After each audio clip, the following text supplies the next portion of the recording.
Oi, eu sou a Ana Clara Eu sou a Daisy, e nós o somos. Pode Advogar. No episódio de hoje, a gente vai falar sobre causas desafiadoras. Como lidar com causas que são emocionalmente desafiadoras? Como separar, de certa forma, o profissional do ser humano?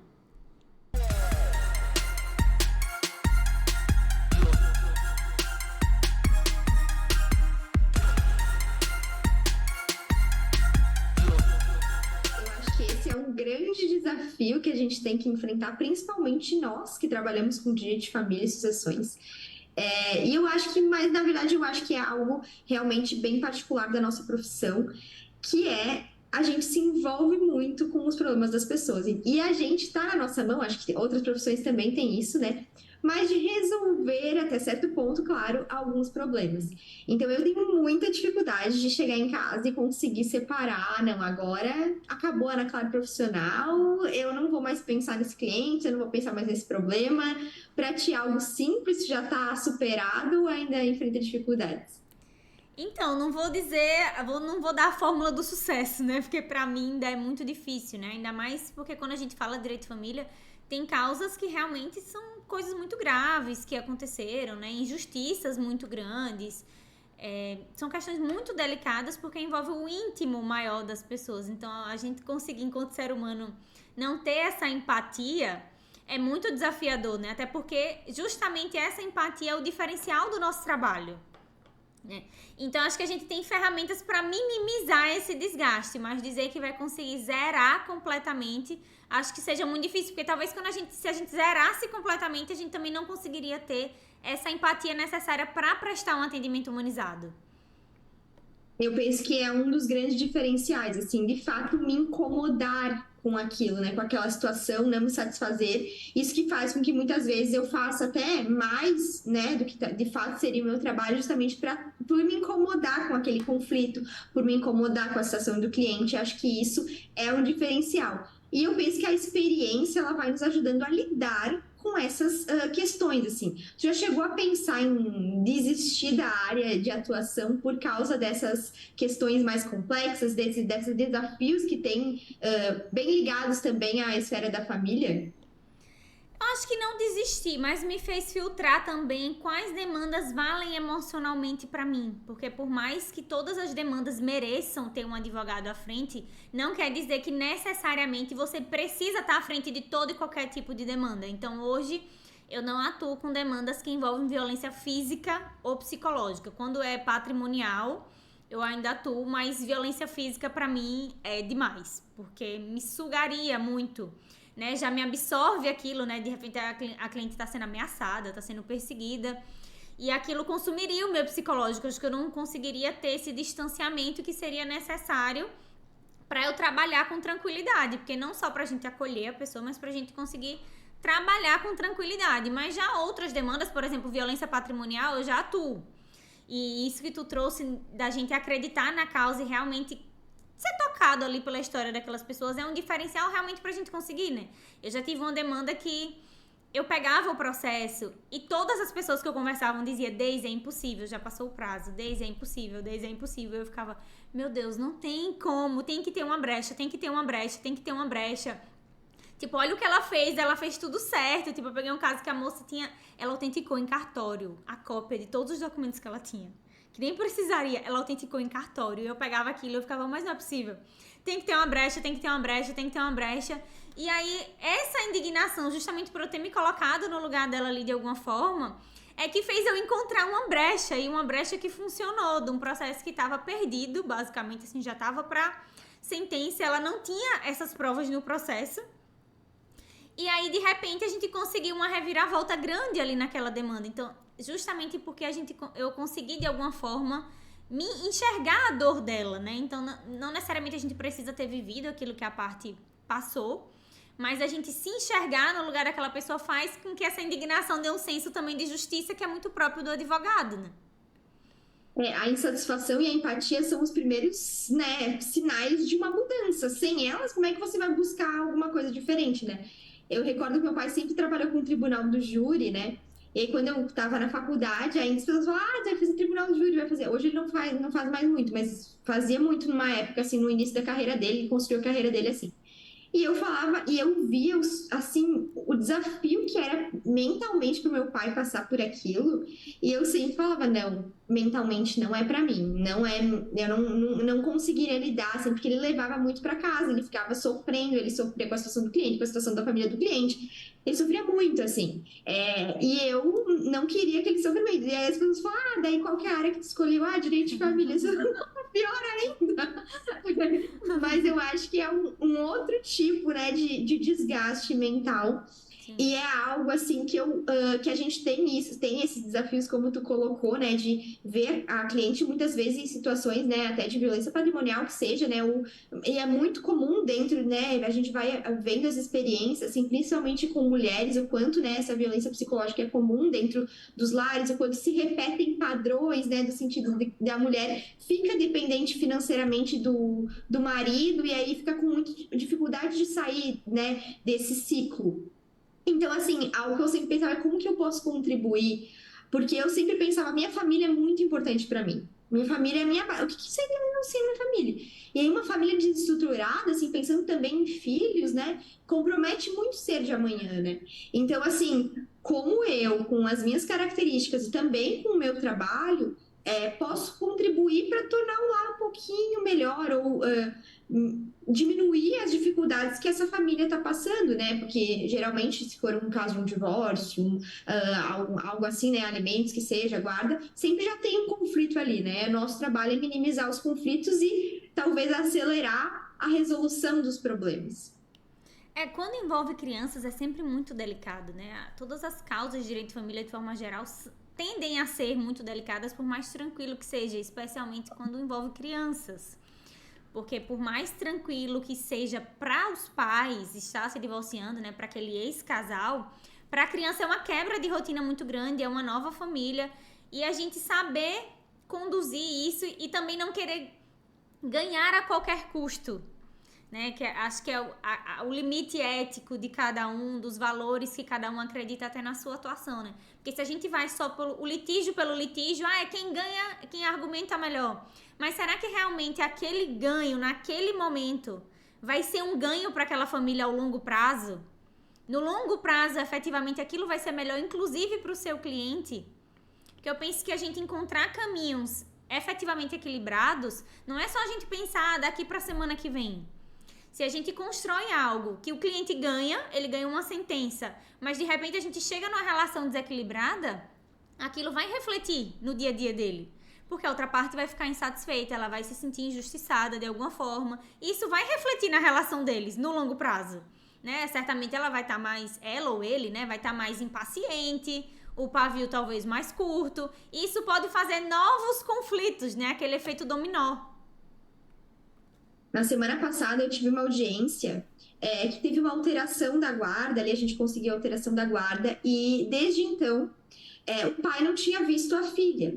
E a gente teve audiência ali conciliatória e dava para ver assim, observar, que o pai não era meu cliente, era a mãe, mas observar o rancor ali do pai com a filha por ter feito, né, essa mudança de decisão ali da guarda. E assim, a audiência em si, os problemas do processo eram muito pequenos. Assim, não pequenos, mas a gente já tinha resolvido a guarda, a gente já tinha conversado sobre alimentos, visitas. Mas a questão ali era única e exclusivamente psicológica ali. Da relação deles, assim. Então, ali o meu papel era... eu tava ali, a gente tava conversando ali, eu e o advogado, enfim, o juiz ali, o promotor estavam colaborando, né, para tentar uma melhor resolução. Mas os alimentos eu ia ganhar 10% a mais do salário mínimo, 20% a mais, a menos. Esse era o maior conflito que eu tava lutando ali naquele dia, assim, eu pensei muito nisso, assim, porque ele tava meio redutivo com a questão dos alimentos, eu falei, eu não vou insistir tanto nisso, assim, conversei com minha cliente, falou, não precisa, tá bom assim, e vou tentar conversar, ficar conversando sobre eles voltarem a se encontrar, né, ter uma relação de pai e filha, que é o mais importante. Então, assim, eu saí ali, aí a gente tentou um tempo conversar e falamos, assim, todo mundo tentando, né? Dava para ver que eu, juiz, promotor, enfim, os advogados buscando. esse relacionamento, né? Então, focando no que era mais importante. Então, eu penso que sempre a gente tem que, né, pensar em o melhor para o nosso cliente a longo prazo, mas focar no que realmente importa. Por exemplo, ali os 10% do salário mínimo a mais ia mudar a minha cliente, a vida da minha cliente? Não, da filha dela, né?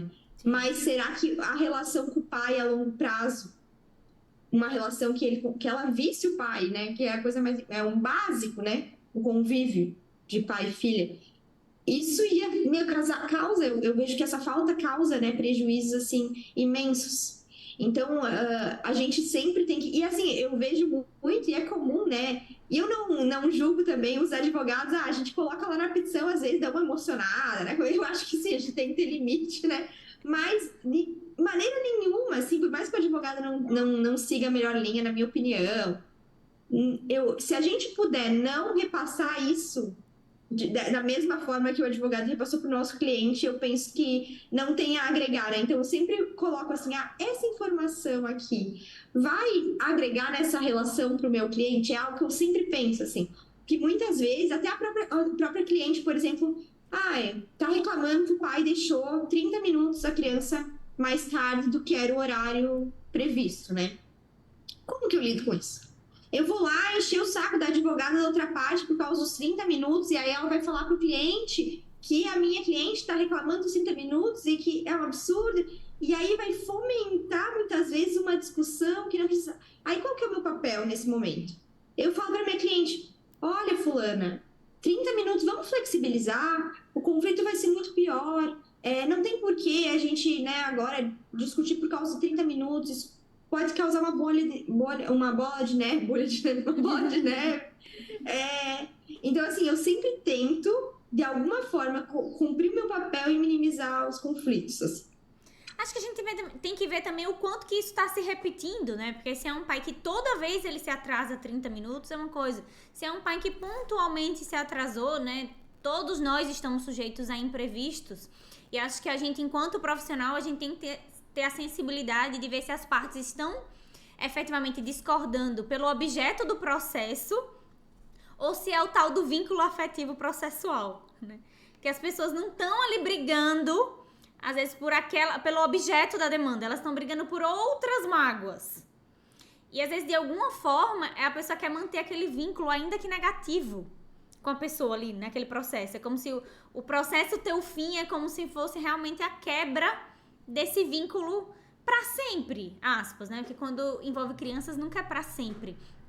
Mas especialmente acho que as demandas de inventário, elas são delicadas também, né? Por envolver a morte, por envolver a perda de um ente querido que não volta. Mas o divórcio tem a sua peculiaridade de que é uma relação ali que teve efetivamente algum tipo de desgaste, né? E aquelas pessoas têm que se reconhecer em novos papéis. E por vezes elas têm dificuldade de se desligar. Eu já tive um caso que a cliente, ela foi muito injustiçada durante o processo. Só que quando acabou o processo, ela mandava mensagem pra mim. Não, porque teve isso, porque teve aquilo. Parecia que ela tava de alguma forma tentando retomar. Acho que ela passou tantos anos ali presa naquela demanda que de alguma forma parecia que ela estava sentindo falta daquele vínculo, ainda que negativo. Então a gente, enquanto profissional, tem que ter essa percepção também de saber diferenciar se efetivamente está sendo uma discordância, se é algo que realmente existe, ou se é uma questão psicológica, que às vezes não é a gente advogado que vai resolver. Às vezes é porque a cliente vai precisar de um acompanhamento, de repente, de um profissional também que ajude ela a conduzir e a lidar melhor com essas questões. E algo que eu sempre observo é que é muito no divórcio, por exemplo, na maioria das vezes não é os dois que querem divorciar, é um e ninguém fica casado, obrigado, né, amarrado com o outro. Então, muitas vezes acontece isso da pessoa não estar satisfeita, ela não queria aquilo, mas ela tem que viver aquilo obrigatoriamente. E eu vejo que assim, a gente tem esse papel também de ser firme com os nossos clientes, né? Porque a gente não tem controle e ingerência sobre a outra pessoa, né? Então, eu sempre falo para os meus clientes, eu não tenho como falar o que a outra pessoa vai fazer, ou de alguma forma controlar o que ela vai fazer. Nem juridicamente tu vai ali colocar para a pessoa, de alguma forma, por exemplo, teve um acordo que a gente fez que o pai não poderia beber quando tivesse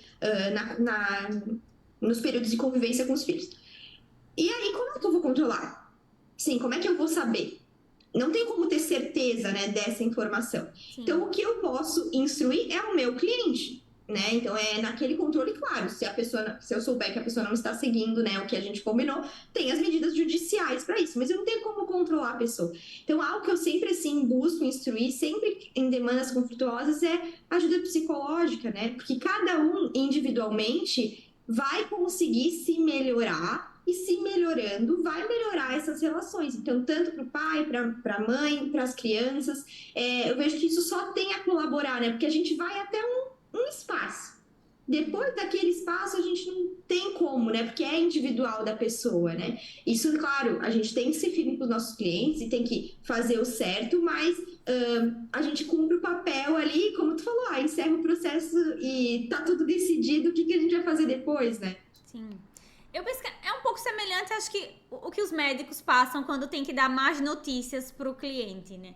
O médico, a depender da área de atuação dele, às vezes ele tem que dar uma notícia horrível, né? Ele tem que dizer pra pessoa que, de repente, a medicina não tem solução para aquele caso. E acho que a gente também tem esse papel de dizer que, às vezes, o direito não tem uma solução exata, que ele não vai ficar 100% protegido, porque tem algumas demandas que a gente dá pra remediar a besteira que eles fizeram, mas não dá pra deixar 100% seguro. Da mesma forma que o médico, né? Ele tem que dizer, ó, teu caso a medicina não tem um tratamento, mas a gente pode tentar isso, ou até dizer, ó, isso não tem jeito. Como os clientes chegam pra gente, fazem, por vezes, documentos que não tem nenhum tipo de auxílio, e faz um documento que juridicamente não é permitido, e a gente tem que dizer, olha, infelizmente isso aqui não vale, isso aqui não é possível. Ainda que o cliente se revolte, uma coisa que eu vejo muitos clientes se revoltarem com a questão da legítima. Ai, mas o dinheiro é meu. Eu falei, então, mas não pode doar mais do que 50%. Mas é meu e não sei o quê. E se eu jogar, e se eu torrar e queimar o meu dinheiro? Então, queimar o senhor pode, mas doar não pode. E aí fazer a pessoa entender que ela pode tocar fogo no dinheiro dela, mas ela não pode doar para um filho mais do que aquele limite, é difícil por vezes, mas é o nosso papel também dar más notícias para o cliente. Nem sempre a gente vai ter exatamente a solução que ele está esperando, mas é nosso papel ser transparente.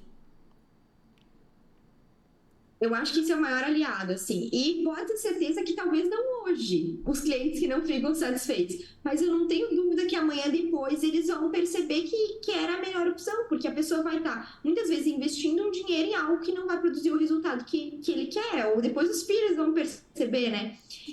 Enfim, vão sofrer as consequências. Então, eu acho que é nosso dever ser leal com o cliente, mesmo que muitas vezes, naquele momento, não tem nada que a gente vai poder agregar com o nosso trabalho, mas agregar conhecimento para o cliente é agregar resultado.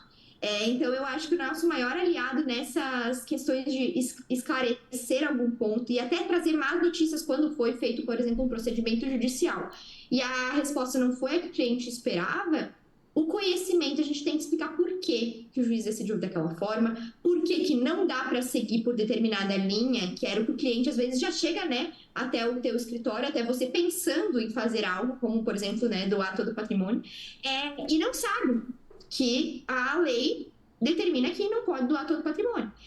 Então, é justamente o nosso papel trazer esse conhecimento para o cliente que vai esclarecer a ele. E que pode sim ter outro profissional que vai fazer, né? O que você talvez não faça. Sim. Mas que a gente tem que estar sempre alinhado, e eu busco, né, fazer isso na minha atuação profissional, a ética e o que realmente é correto com o resultado. Senão, assim, o resultado pode ser momentâneo, mas depois o cliente vai sofrer as consequências e tu vai ter levado, né, essa herança de ter causado mais um prejuízo do que uma solução para o teu cliente. Sim, que vai dizer, o advogado me orientou, isso e tal, né? Então, o que você tá pensando, por exemplo, no caso da doação, né? O que você tá pensando ao doar esse dinheiro pro seu filho, pra sua filha? É dar tranquilidade, é dar um suporte. Então, se a gente entrar em estratégias realmente juridicamente possíveis, porque se tu tá pensando em dar a segurança, a tranquilidade, se tu deixar de herança uma bomba que vai estourar no colo da pessoa, que ela vai passar anos brigando com aquilo, pra chegar lá em Brasília ela perder, né? Porque é algo que já se sabe que a lei não permite. Então, até que ponto você tá deixando tranquilidade pra sua filha, efetivamente? Até que ponto esse dinheiro não ia se esvair até resolver, né? Como a gente vê até o caso da casa abandonada, né? Ali da moça que teve uma questão ali justamente de inventário. Talvez porque ou não foram bem orientados, ou porque focaram, não, eu quero, porque eu quero, porque eu quero, porque eu quero, e esqueceram o que a legislação permite. Exatamente. Então, muitas vezes, assim, eu vejo que, na maioria dos casos, as situações têm solução, mas não é exatamente a mesma solução que o cliente pensou. Então, cabe a nós, claro, sempre ter essa insatisfação de buscar ajudar o cliente, né? Procurar respostas para o cliente, procurar soluções e apresentar a solução juridicamente possível, mesmo que não seja aquela que ele pensou. E uma outra coisa, eu acho a gente também fazer o cliente se enxergar um pouco no lugar da outra parte. Esse processo de empatia, não só da gente enquanto profissional, mas do cliente. Então, por exemplo, na demanda de alimentos que eu atuei, os pais moravam distantes e aí a mãe queria um auxílio para que ela tivesse o lazer também, porque como eles moravam longe, a mãe ia cuidar mais tempo do que o pai. E aí aquela diária de um ajudante, né? E de repente o pai, eu falei, poxa, fulano, vamos pensar, né? Vamos a gente se colocar no lugar dela, realmente tu não vai estar lá. Ela vai ter menos lazer, né, do que você. Se você pode contribuir financeiramente, se você tem essa condição, por que não fazer isso? Então, às vezes, era uma coisa... A diferença que fosse de R$ 200, por exemplo, que fosse no mês, que pra ele não era muito.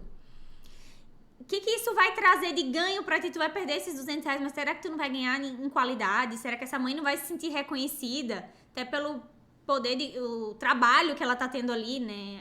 Aquela demanda de tempo que ela tá tendo. Será que isso emocionalmente pra ti, esses R$ 200 iam sair caros? Porque ela ia se sentir sobrecarregada, ela ia se sentir injustiçada. E aí aquilo vai virando uma bola de neve. E aí acabou, ele concordou, ele, não, Daisy, tá bom, eu vou concordar e tal. Então acho que parte da gente também desconstruir a parte chega. Algo que eu observo muito em alimentos, principalmente dos pais, justamente porque não é muito difundido os parâmetros exatos dos alimentos, é os pais chegarem com a ideia de, ai não, porque ela tá querendo me roubar, porque ela tá querendo um absurdo. E aí eu faço, tá, peraí, vamos ver primeiro, né? Vamos aqui, quanto era o aluguel da sua casa? Quanto era a luz? Quanto era isso? A internet. E aí a gente vai fazendo. Antes da gente ver se efetivamente é um absurdo. E o que eu mais vejo é os pais depois pararem e fazer, nossa, era isso tudo? Eles não têm noção do quanto. Então, quando eles estavam ali, aquela família estava unida, era um fundo só, ele não tinha a matemática de quanto o filho custava. E daí, quando ele vê aquela conta pronta, ele fica, o quê? A fulana tá querendo me roubar. E aí, quando você mostra, fala, então, vamos ver aqui. E agora que a gente chegou aqui, do que a gente tira? Será que vai trocar de escola? Ele, não, eu faço questão do meu filho estudar numa escola boa. E a gente vai tirar de onde aqui? Vamos ver. E muitas vezes eu vejo que parte dessa clareza. Não era porque o pai não queria ser necessariamente presente, ou não queria o melhor pro filho, é porque ele não enxergava que era aquele valor todo, porque ele não conhecia os parâmetros, porque ele não fez os cálculos. E o que eu vejo, na maioria das vezes, quando eu atendo os pais, é que quando a gente faz essa conta, ele faz, nossa, é muito mesmo, né? E aí ele já fica mais aberto, ele já entende a mãe, ele não se sente injustiçado. Porque ele viu que realmente é a conta justa, que a mãe não tá ganhando nada além em cima dele. Muitas vezes não é, né? Não é o que a pessoa fala, é quem e como. Então, se a outra pessoa fala, já reage de um jeito. Aí você, uma pessoa, né? O advogado da pessoa é uma pessoa que ele confia, cabe a nós fazer essa intermediação entre um lado e outro. E assim, é imprescindível a atuação do advogado nessas situações. Eu não sei se você já observou a diferença. Não sei se já aconteceu contigo, mas geralmente, quando existe um advogado da outra parte que é muito estúpido comigo, eu sei que aquele advogado tem alguma ligação com a parte. Ou é irmão da parte, ou é atual namorado da parte, a pessoa se envolve de uma outra maneira. Isso me faz refletir a importância do advogado ali para intermediar os conflitos. Porque quando, na situação em que o advogado é parte, querendo ou não, de alguma forma, ele fomenta o conflito. E aí é quase impossível fazer um acordo ou minimizar os conflitos. Então, nessas circunstâncias específicas, eu sempre sei. Eu entro em contato com o advogado para tentar fazer um acordo, ou para conversar, ou na própria audiência. Depois eu vou... Não, se o advogado, alguma coisa estranha tem. Aí eu olho, depois eu descubro que ele tinha contato com irmão da parte, por exemplo. Porque é outra postura. E quando o advogado tem essa postura já, o cliente... especialmente, vai piorar ainda a postura, porque o objetivo do advogado é sempre intermediar, melhorar, né, a relação, não dificultar. Quando o advogado fomenta, esquece, né? Esquece que vai sair acordo, esquece que as partes vão ter uma boa relação. Então, claro, o objetivo é defender os interesses do meu cliente, sempre. Então, eu vou fazer tudo para isso. Mas, claro, se eu posso atender os interesses do meu cliente e ainda fazer com que ele tenha relações melhores, esse é o meu objetivo final. E dentro das relações de família, até inventário, assim, realmente, como tu trouxe, não tem tantos conflitos com relação a isso, mas tem muito conflito entre irmão. Então, quando vai mexer ali no patrimônio, os irmãos se odeiam. Eu nunca vi. Eu acho impressionante como o irmão consegue se odiar. Então, mas também, né, meu papel ali, também tentar dirimir esses conflitos de alguma forma. E aí, se tu vê que o advogado não tá ajudando nisso, esquece, é a ladeira abaixo, né? Sim, normalmente é um conflito muito mais financeiro do que emocional, né? Claro Sim. que tem a dificuldade em lidar com as emoções naquele momento em que a pessoa está fragilizada, porque ela teve uma grande perda. Mas entre as partes, normalmente é um conflito mais financeiro do que emocional. Já no divórcio, não. O conflito emocional, né? A questão sensível tá entre as pessoas diretamente. Né?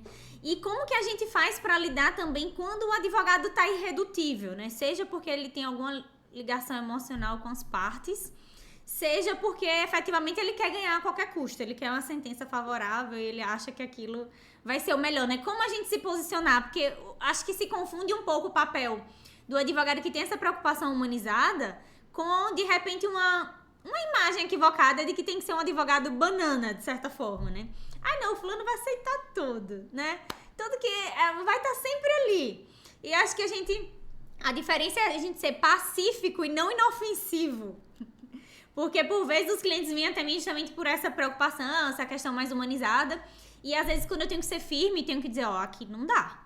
E aí a pessoa faz, nossa, tipo, você fica surpresa. Aí você fala assim comigo, nossa, eu gostei quando você falou. Eu falei, mas é porque a gente pensa no outro lado, mas também não é por isso que a gente vai dizer sim pra tudo, né? Tem limites. Então, como que a gente faz pra se posicionar, não só pra outra parte, como pro próprio advogado?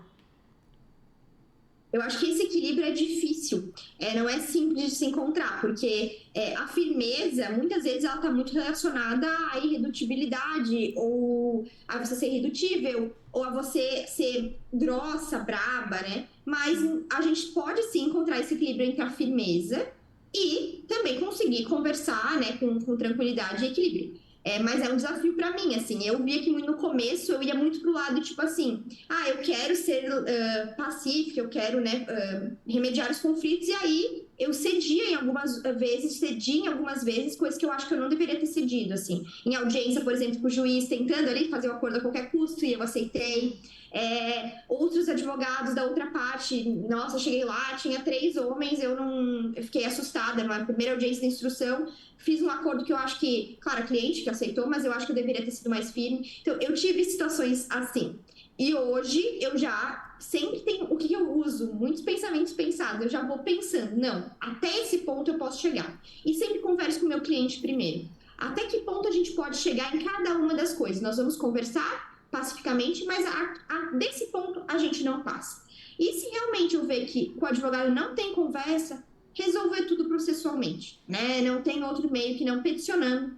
Então, e aí a gente vai deixar para ele peticionar também e a gente vai lutando judicialmente se a gente vê que não dá para diminuir os conflitos de outra forma, né? Acho que a gente, enquanto profissional, também não tem que ter medo das nossas próprias emoções. Porque, de alguma forma, mesmo as emoções que parecem negativas, às vezes elas têm um efeito positivo ainda que dentro do processo. Porque isso já aconteceu contigo, né? Tem coisa que a gente fica tão indignado que a gente faz a petição na força do ódio. E você fica tão bravo que você faz na força do ódio. Tem horas que eu tô tão brava, tão irritada, que eu quero que ninguém fale comigo, eu só consigo escrever. E aí eu começo Parece que quanto mais raiva eu faço, mais eu acho brechas e mais... Então, de alguma forma, aquela raiva que eu senti foi positiva, ainda que por um momento, né? Então, eu descarreguei aquilo de outra forma. Então, acho que é importante a gente saber canalizar essas emoções ruins e transformar aquilo em algo positivo também para o cliente. Eu penso que nem sempre vai ser pelo amor que a parte contrária vai entender. Por vezes é o fato da gente ser firme que vai fazer a pessoa ceder e de repente ver que ali a briga vai ser boa, de alguma forma. Não porque a gente precise brigar até o fim, até as últimas consequências. Mas é importante ela ver uma firmeza do lado de cá para saber que não vai ser fácil. Por vezes, principalmente quando a gente fala de relações que estão ali desgastadas ou que são abusivas de alguma forma. Se a parte não entende que do outro lado tem um escudo forte, às vezes é mais difícil dela ceder. Tem vezes que a gente tem que ser duro, processualmente até falando, para que a parte entenda que vai ser uma briga boa. E aí ela vai demandar para que ela possa pesar as coisas de alguma forma, né? Saber que não vai ser tão simples quanto ela pensou que seria, né? Não vai ser tão... não é nem barato, né? Mas vai ser caro essa briga porque a outra parte realmente está bem acompanhada.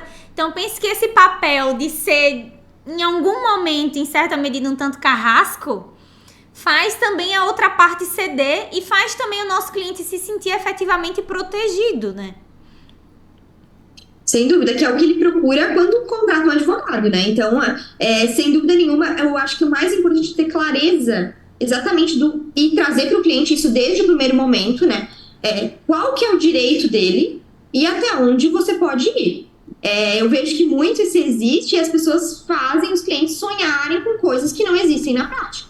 Então, assim, cabe a nós levar a realidade para esse cliente e falar até onde a gente pode ir para conquistar essa realidade, dentro daquilo que é razoavelmente possível e, claro, flexibilizando o que pode ser flexibilizado pelas boas relações, né, em prol das boas relações. Mas jamais que isso seja, que as boas relações venham antes do teu cliente ter o que efetivamente ele merece ter respaldamento de forma jurídica, né, por exemplo. Talvez essa seja que as pessoas falam assim, é um quê de psicólogo? Na verdade, a gente tem atuações distintas, né? E talvez essa seja uma das maiores diferenças. Enquanto para o psicólogo, aquele ambiente, pelo menos um ambiente clínico, né? Um ambiente de acolhimento, nem sempre a advocacia, embora faça parte do trabalho do advogado ser acolhedor, principalmente na área de família, eu penso que é um diferencial muito grande, ele ser acolhedor, ele não vai ser só acolhedor. Ele vai ter que saber dosar aquilo de alguma forma e saber o momento exato. Uma vez eu disse para um cliente assim, tão importante quanto a gente saber ser forte, é a gente saber a hora de usar essa força.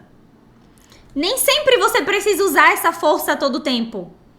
O momento de usar a força, o momento de você saber ser empático, se mostrar acessível até emocionalmente, tem momentos para isso. Se você utiliza disso no momento errado, isso pode não ser benéfico. O que pode parecer uma qualidade, a depender do contexto, pode se tornar um defeito e vice-versa. É isso que é muito importante a gente traçar estratégia processual antes de, por exemplo, ingressar com uma demanda, saber as provas que a gente vai produzir. Tudo isso vem muito alinhado a esse contato com o cliente e contato com a parte adversa. Porque também a gente sempre, quando entra numa briga, a gente sempre fala aqui para o cliente, a gente não vai entrar sem armas, né? A gente precisa estar preparado. E como que a gente vai estar preparado? Porque a gente sempre tem que esperar da parte adversa. Eu sempre parei do pior, que ela vai usar tudo que ela pode. Pode ser que realmente venha um advogado que não queira brigar ou que não saiba juridicamente o que poderia ali, mas a gente sempre tem que fazer esse planejamento esperando pelo pior, se preparando para o pior, né? É uma preparação. Então, isso também a gente tem que alinhar muito bem com o cliente para ele saber exatamente o que ele vai enfrentar. E também, quando tu sabe o que tu vai enfrentar, tu lida com aquilo com muito mais tranquilidade do que você não sabendo o que vai enfrentar. E saber que tem algumas coisas que podem acontecer dentro do processo e que não quer dizer que é pessoal. Então, principalmente na área de família, a gente vê assim, o fulano disse isso, parece que é uma coisa pessoal, né? É algo com você. E muitas vezes é algo que faz parte do procedimento a gente investigar, às vezes, detalhes da vida íntima daquelas pessoas. Seja pra gente investigar algo que aconteceu, enquadrar juridicamente, seja pra gente pensar pro futuro. Então, acho que essa é outra parte que faz parte da nossa função, esclarecer o que é natural do procedimento e o que não é que a parte fez para irritar, que a parte fez para prejudicar, é simplesmente porque faz parte do procedimento e, infelizmente, nem todas as partes, na verdade, acho que a maioria das partes, principalmente quando é litigioso, não são gostosas de se passar, né? A maior parte é ou constrangedora, ou emocionalmente desafiadora, ou muito burocrática. Não é algo gostoso da gente estar ali vivendo, mas a gente tem que passar por aquele trâmite, né? Há um tempo atrás, um cliente me procurou e assim, ele estava revoltadíssimo. Eu fiz a consulta com ele, eu pensei, nossa, mas a parte deve ter falado, porque ele recebeu a petição inicial em casa, né, pelo oficial de justiça. E ele estava primeiro revoltado que ela mandou o oficial de justiça na minha casa. E não precisava disso. E, nossa, ela tá cobrando alimentos, eu sempre paguei os alimentos. Claro que poderia ter sido resolvido por um acordo, né? E homologado judicialmente. Mas assim, eu trouxe pra ele que é um procedimento padrão, ele tava revoltado, como se ela tivesse fazendo algo. Não, eu faria, eu falei, não faria a mesma coisa. O advogado não tem coisa a ser feita. Os alimentos tu pode estar pagando, mas tem que ser pactuado, né? Pra poder depois ela poder executar se tu não pagar. Não quer dizer que ela tá falando que tu não vai pagar, que tu não tá pagando. Ela inclusive falou que tu tá pagando. Então, assim, eu vejo que as pessoas, elas têm, né, isso. E cabe a nós falar, não, é um procedimento. É assim. Eu muitas vezes falo, olha, se fosse advogado da parte adversa, eu faria isso também. Para a pessoa, e muitas vezes eu coloco, olha, provavelmente o advogado instruiu a pessoa a fazer isso. Para não gerar ainda mais conflito com a pessoa, né, contrária, que é um familiar, que a gente busca essa relação. Então eu falo, bota culpa no advogado. Mas realmente, porque às vezes a gente vai instruir a parte, para tirar print. Vai instruir a fazer, porque é o que a gente faria também, né? Juridicamente precisa para você justificar alguma coisa que você vai pleitear judicialmente. Então, assim, a gente dirime esses conflitos, a gente tem grande papel, assim, nisso, eu observo. Sim, faz parte do trâmite. É importante a pessoa conseguir dissociar para não levar pro pessoal. E como você falou que algumas coisas são do advogado e algumas são mesmo. Acho que eu já falei em outro episódio, mas esse caso para mim foi muito... O advogado escreveu, eu entendi a lógica dele, né? Que era um caso de divórcio e aí era um casamento que na época precisava de 2 anos de separação. Juridicamente, era impossível a pessoa divorciar assim que tinha acabado o casamento. Então a lei determinava que tivesse esse lapso de 2 anos, era como se fosse tempo de reflexão que a pessoa tinha para decidir se ela queria de fato divorciar. E daí a estratégia do advogado que pegou, de repente ele nem lembrou disso, que antigamente precisava, do tempo. E aí ele falou assim, não tinha como o fulano ter uma união estável com ela, porque ele era casado com outra pessoa. E aí quando ela leu aquilo, ela ficou, o quê? Ele disse que eu era amante dele. Mas ele já estava separado há muito tempo. E aí eu, olha, peraí, vamos dar um desconto. Que eu acho que talvez não tenha sido ele que disse, pelo menos exatamente desse jeito. Né? Eu concordo contigo que indiretamente a gente chega nessa conclusão, né? Por via reflexa. Que ele não disse, ela era minha amante. Né? Por via reflexa, a gente pode chegar nessa conclusão. Eu falei, mas de repente não foi exatamente isso que a pessoa quis dizer. Às vezes faltou tato. Tenta não levar pro pessoal, né? E aí você vai explicar, não, porque antigamente precisava disso. Talvez o advogado não se ateve, que o período da separação coincidiu com esse período. E aí ele só pensou em argumentar aquilo, né? Porque ele não tinha um divórcio. E aí ele pensou simplesmente no argumento. Então acho que tem coisas que a gente tem que ponderar e tem coisas que a gente tem que ser firme contra o advogado. Eu não sei se tu já passou de receber insulto de advogado em petição. E como que tu lida com isso? Assim, recebi, mas a gente estava falando antes, né, sobre a raiva ser motivação. E a gente usar como motivação, né? E eu já tive petição que eu escrevi chorando, eu com vontade de falar, eu vou imprimir a petição, vou deixar minhas lágrimas caírem, escanear e colocar essas são as minhas lágrimas da revolta do que aconteceu nesse processo. Acontece muito, assim, mas acontece muito não, aconteceu algumas vezes, né, pontualmente. E assim, justamente aí eu ganho mais gana para judicialmente mostrar para ele que ele tá errado, que ele não adianta ele me xingar, né? Judicialmente ele não tem fundamento que ele tá falando. Então, assim, a gente aqui, eu aprendi muito com meu pai é muito intransigente assim com as injustiças e ele não tem medo de ninguém, então ele já levou chumbo de pronto, já levou chumbo de petição de juiz, de advogado, mas assim, claro, a gente não vai ofender a outra parte, mas assim, a gente precisa ser contundente em algumas formas e a pessoa não vai gostar de ler. Às vezes a gente chamando a pessoa de burro, não de burro, né? A gente manda assim, falando que aquilo não, de fato, não é o que realmente juridicamente é possível. Então ninguém vai gostar. E muitas vezes as pessoas vão também te rebater, e tu sabe que tu tem essa possibilidade. Mas eu geralmente, assim, não lido com tranquilidade, assim, dentro do processo do que eu posso fazer. Talvez seja um pouco. Eu sempre achei engraçado o político brigando, né? A pessoa que assiste TV Justiça. Aquele da Câmara. Eu acho engraçado porque tá ali mó barraca, tá Vossa Excelência, não sei o que, não sei o que. A pessoa tá lá super alterada. Então talvez os barracos dos advogados sejam um pouco assim, né? Sim. E acho que parte da gente escolher as nossas batalhas. Tem coisa que não vale a pena a gente rebater. Eu já tive um caso que eu entrei no processo e o meu papel era anular um acordo que tinha sido feito. Porque não tinha sido... A pessoa foi levada a erro quando ela aceitou aquele acordo e ela se deu conta depois. E daí era o meu papel achar as brechas para anular aquele acordo.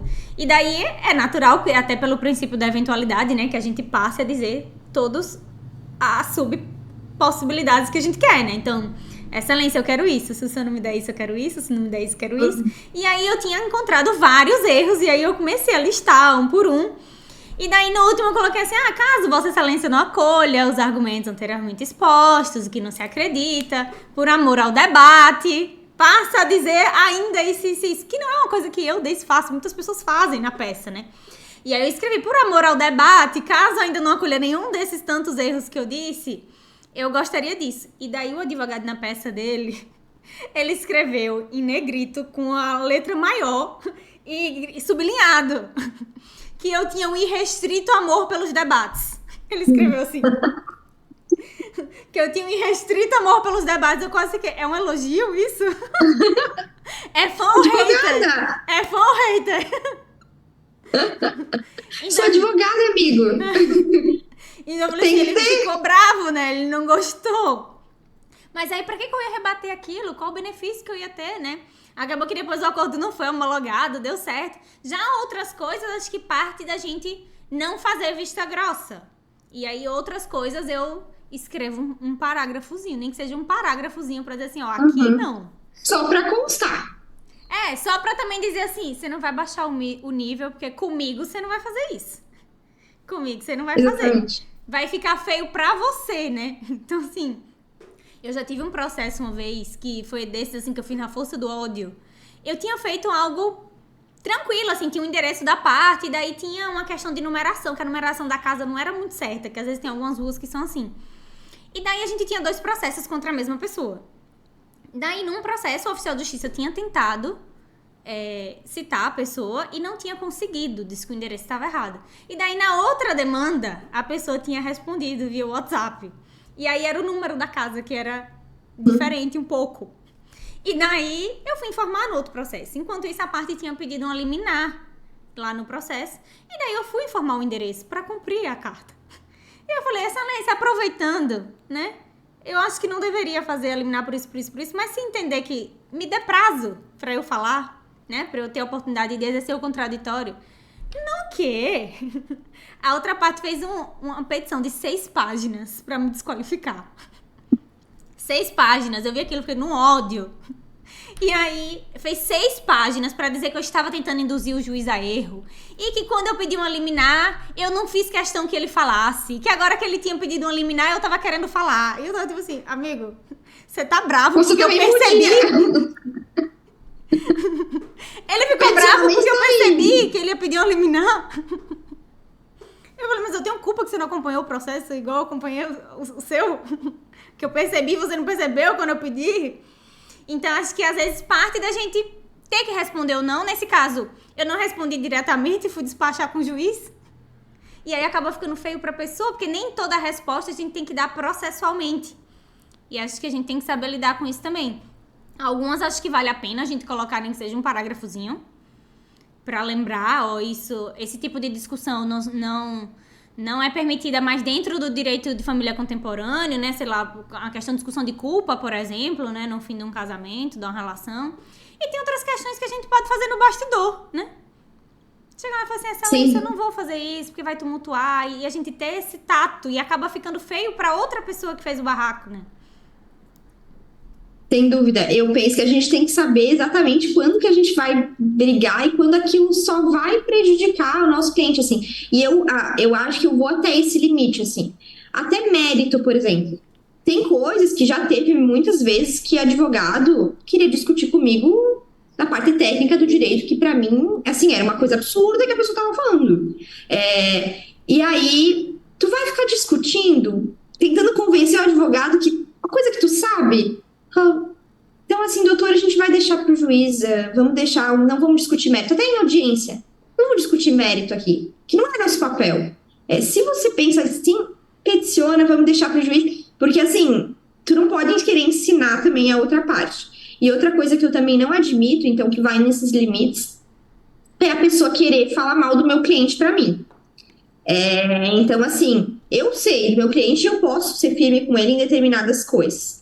Mas, assim, um tempo atrás, um cliente, assim, o advogado quis discutir comigo no WhatsApp sobre a situação. Não discutir, ele quis a gente debater essa situação. O que tu acha que é, não sei o que. Eu falei, olha, eu confio no meu cliente. Foi isso que eu falei. E aí ele, mas a gente não pode mais confiar nas pessoas, por isso, por isso, por isso, e o mundo é assim mesmo, e não sei o que. E aí, tu acredita? Eu fiquei assim, era uma questão de, tinha criança envolvida, e eu fiquei me questionando, cara, será? Será? E aí ele ainda mandou assim algo pior, assim, falando mal, muito mal do meu cliente, eu falei, não vou nem responder. E aí depois de um tempo, assim, se comprovou que eu tava falando com relação ao meu cliente, e eu fui lá falar pra ele, olha, tu viu? E aí ele não falou mais nada, né? Mas assim, eu vejo que então a gente tem que ir até esse limite, assim, querer que a gente não tá aqui sendo amiguinho e você vai até um lugar de defender o teu cliente o que puder contribuir para ele. O que não for contribuir, aí eu acho que também não é nosso papel, sabe? Então eu vejo que existem esses limites. E quando é o cliente que faz o constrangimento? Você já passou por isso? Que eu já tive um cliente que chegou no meio da audiência, chegou assim, mas excelência, o senhor vai ler o que a minha advogada escreveu? E eu tipo assim, meu Deus do céu, eu assim, dentro de mim eu tava assim, querendo abrir um buraco. Não, porque o senhor vai ler bem direitinho o que a minha advogada escreveu. Porque se o senhor lê o que a minha advogada escreveu... Nossa, e eu assim... Você tem que fazer o quê? Fingir costume, né? E ela falando. E eu falei assim, meu Deus do céu. Ficou todo mundo branco. Eu acho que até o advogado da outra parte, em solidariedade a mim. Ele ficou constrangido. E aí, o juiz, ele deu sorte, né? Porque a gente sabe que nem todos os juízes têm esse tato. Sim. E aí deu sorte de ser um juiz bem acolhedor. Mas assim, o juiz deu uma palestra sobre o funcionamento do judiciário. Do quanto a peça da pessoa ia até chegar no gabinete dele, todos os passos que passavam. Quando que o juiz tinha acesso à íntegra do processo? Ele passou uma meia hora dando uma aula sobre o funcionamento do judiciário. E falou assim, não, mas o senhor tem toda a razão. Porque o senhor paga o meu salário. O juiz falou, o senhor paga o meu salário, o senhor tem direito de questionar, mas não se preocupe que eu vou ler linha por linha. E eu assim, criatura... Vocês não façam isso, que a advogada sofre taquicardia. Não pode. Sim. Um piripaque que a gente pode ter, né? Eu não recordo nenhum, assim, constrangimento que o cliente me fez passar, assim, mas já teve clientes que passaram do ponto. E aí, nessa situação, o que eu faço? Eu revogo, eu renuncio à procuração, né? Então, assim... Aconteceu 2 vezes, na verdade. Então, nesses 5 anos de carreira, aconteceu 2 vezes. E foram situações comigo, né? Então, assim, que eu vejo que passou do respeito ali, cliente advogado, assim, acontece bastante da gente ver, cliente que se folga um pouquinho, que manda mensagem demais, que aí, claro, também cabe a gente daí colocar esses limites, e aí como a pessoa recebe esses limites. Mas as situações sempre, as 2 situações que eu demiti o cliente, né, foram situações em que houve um desrespeito a mim, assim, como advogada. E aí sempre tem aquela coisa assim, com meu pai a pessoa agia de um jeito e comigo agia de outro, assim. E aí depois sempre a pessoa quer voltar atrás, né? Quando tu fala que tu não quer mais representá-la, as 2 vezes a pessoa, não, por favor. Mas assim, é aquilo do limite do que assim, contribui, e muitas, as 2 vezes eu nem tinha recebido e não cobrei nada, porque eu sabia que o desgaste mental que eu teria de continuar, né, assistindo aquela pessoa, né, representando aquela pessoa, ia ser muito mais do que o financeiro que eu ia receber, assim, ou que porventura eu receberia. Então eu vejo que o limite é o desrespeito e a falta de confiança. Se tu não confia no meu trabalho, não tem porquê permanecer nessa relação, assim. Então eu penso que vai muito nesse limite. E tem os clientes que eu continuo representando, mas que eu tenho que estabelecer os limites e, por vezes, ser firme com o próprio cliente. Falar, não, olha, aqui não, aqui essa parte sou eu que decido. E geralmente os clientes entendem, assim. Eu nunca tive um problema que chegasse ao ponto de não conseguir ajustar ainda. Sei que não parte só da gente saber lidar com as situações, parte muito do cliente também saber entender, né? Como a pessoa recebe, né? Graças a Deus eu ainda não tive uma situação limite, assim. Mas acho que uma coisa que a gente pode fazer pra se resguardar, que eu nunca tive que utilizar dessa cláusula, mas que eu coloco no meu contrato, é a cláusula de obediência. Porque a gente tem algumas partes que tendem a ser meio desobediente com o próprio juiz, né? Então o juiz manda fazer, aí a pessoa não faz. E aí você tem que ficar passando vergonha no processo.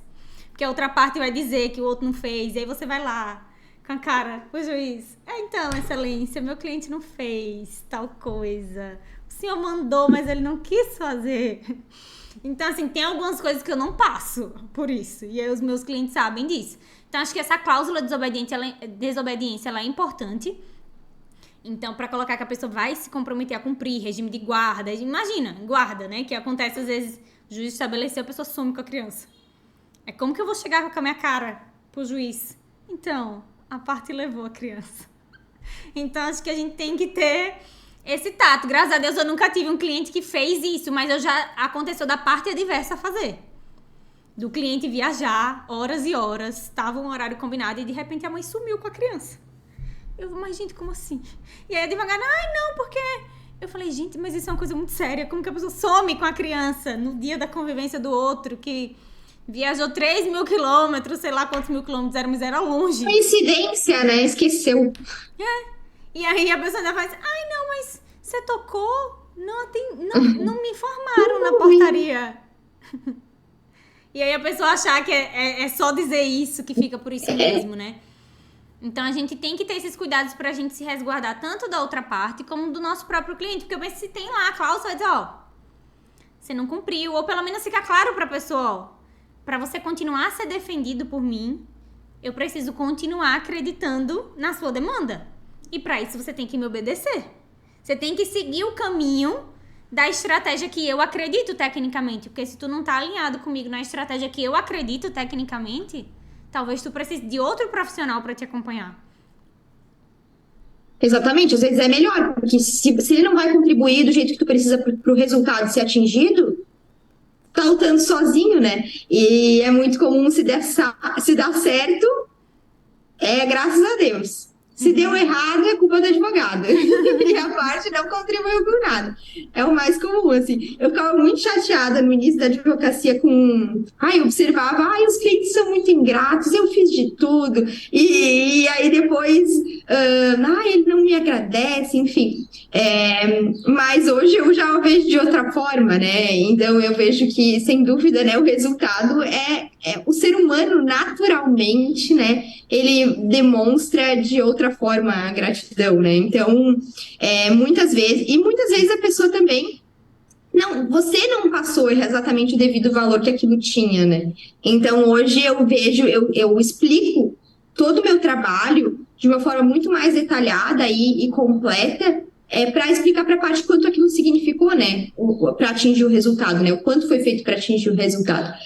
Então, mas é muito interessante, é muito interessante lidar com o cliente, né? Pessoas, a gente passa por todo tipo de experiência, pessoas que demonstram de uma forma a gratidão, outras que não demonstram, pessoas que são muito respeitadoras, obedientes, outras que não, desobedecem, aí a gente tem que... é muito mais desafiador para o advogado, e também as partes contrárias, mas assim, é um desafio constante, né? A gente conseguir lidar com tudo isso e ainda separar isso da vida pessoal. Como é que a gente, voltando lá para o início, né? Como é que a gente separa todas essas experiências da vida pessoal, né? Isso tudo vai contribuindo para o ser que a gente é. Então, e aí eu vejo que cabe a nós, assim, encontrar esse equilíbrio na forma que a gente lida mesmo com cada coisa. Sim, sem dúvida, né? A forma, eu acho que é a diferença de tudo. Pessoal, vocês viram quanto esse assunto rende pano pra manga? Seja de exemplos, sejam de nuances que a gente tem pra falar. E aí, mas a gente tá chegando ao fim de mais um episódio. Hoje é o penúltimo episódio dessa temporada, que terão outras. Mas hoje é o penúltimo episódio, pra ficar um gostinho de saudade, ainda vai ter mais um. Então, faz o combo completo, vocês já estão sabendo de cor. Dá like, se inscreve no canal, comenta aqui embaixo, fala com a gente no Instagram ou fala aqui no YouTube, que a gente quer saber a opinião de vocês. Inclusive, a próxima temporada vai ter convidados e aí vocês podem sugerir convidados também. Mandem Isso aqui mesmo. pra gente. Façam o dever de casa completo. E vão assistir os outros vídeos que vocês não assistiram. Vai ter um tempinho aí até a segunda temporada para vocês assistirem todos. E a gente vai ficar muito feliz com o feedback de vocês. Obrigada por assistirem. Até porque duas tagarelas, né, pessoal? Tem bastante conteúdo pra vocês. A gente fala pouco. Eu acho que esse tema não vai ter tanto assunto. E quando vê, tá aí. Muito obrigada por assistirem e até a próxima. Tchau, tchau. Tchau.